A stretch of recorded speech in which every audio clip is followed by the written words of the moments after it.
Ryan Ferguson took questions online almost a year after being released from prison. Good evening, I'm James Packard. And I'm Chris Gothner. Thank you so much for joining us this evening. Ferguson was originally convicted of the 2001 murder of Kent Heitholt. He spent 8 years in prison and was released in November 2013 after the case was vacated. KOMU 8's Ariana Poindexter joins us now in the studio with more on what Ferguson said. The Capitol Mall in Jefferson City may soon see a facelift. The Jefferson City Planning and Zoning Commission has approved a plan to expand the mall.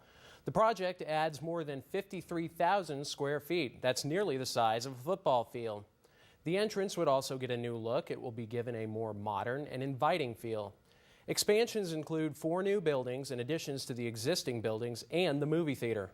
One man who travels almost an hour to visit the mall says he hopes the expansion will revive it. I remember when the mall first opened. I was 12 years old, I think, and the place was packed all the time, and I'd like to see it get back like that again. Other shoppers say they're excited about the potential for new stores. The plans will go to the Jefferson City Council for approval. MU faculty member Stuart Laurie has passed away at his home in New York after battling cancer. That's according to CNN. The 82-year-old veteran journalist previously worked as a correspondent for CNN and oversaw bureaus in Washington and Moscow.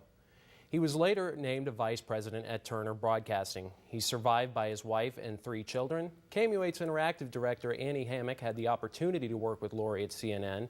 She says, quote, "Laurie was chief of the Moscow bureau when I joined in 1983. His reporting on the Cold War and what went on behind the Iron Curtain was insightful and valuable. His stories helped provide clarifying context at a time when nuclear tensions were high."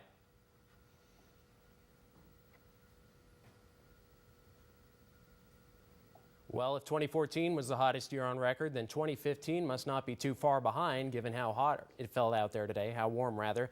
Let's send it over to Sydney to see what's next. Thanks, Chris. Yes, those warm temperatures are up in just a little bit. Thanks, Sydney. Same-sex marriage is legal in more than 2/3 of the country. The Supreme Court could soon decide on the rest. We'll have details right after the break. So definitely beautiful for January. We're right around 10 to 15 degrees above average. Got to spend some time outside for sure. I was a little turned off by the wind today. Yes, a little bit of a breeze out there, but overall can't complain about the sunshine and the warmer temperatures. No, and tomorrow's going to be less windy, right? Yes. Great. Just a little bit. If you just put a lot of hairspray in like I do, it just stays in place. It won't move. There we go. I don't use hairspray, just for the record. Oh, okay. Thanks for clearing that up. Yeah. In your national news. The U.S. Supreme Court has agreed to debate same-sex marriage. Same-sex marriage is now legal in more than 2/3 of the country. Now the Supreme Court could decide on the rest of the country. Pete Williams has more. The Supreme Court will hear the case in April to allow time for the case to be decided by the end of the current term in late June. Well, tension between Cuba and the U.S. has eased enough to allow visitors to the island nation. This weekend marks a turning point in the relationship between the two countries. Details after the break. Welcome back. This weekend marks a turning point, one changing the relationship between the U.S. and Cuba, and opening doors to the nation that has been closed and locked for Americans for more than half a century. Dan Sheneman reports. Now, there's an additional change as well. Cuban Americans will now be allowed to send up to $8,000 a year to their families in Cuba. That's 4 times the previous limit. On that same note, 6 U.S. lawmakers arrived in Havana today in the first congressional visit since last month's policy shift between the U.S. and Cuba.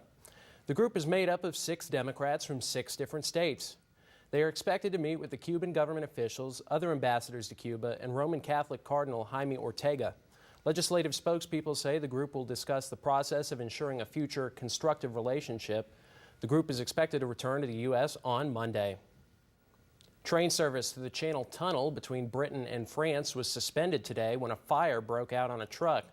No injuries were reported, but the railway operator said trains returned to their original stations in Paris and London.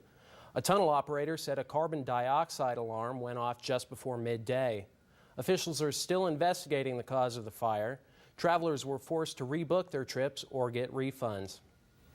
Now, despite keeping it close for much of the game, Tennessee was too much for Mizzou tonight. Next in sports, see what caused the Tigers to lose their 3rd straight game.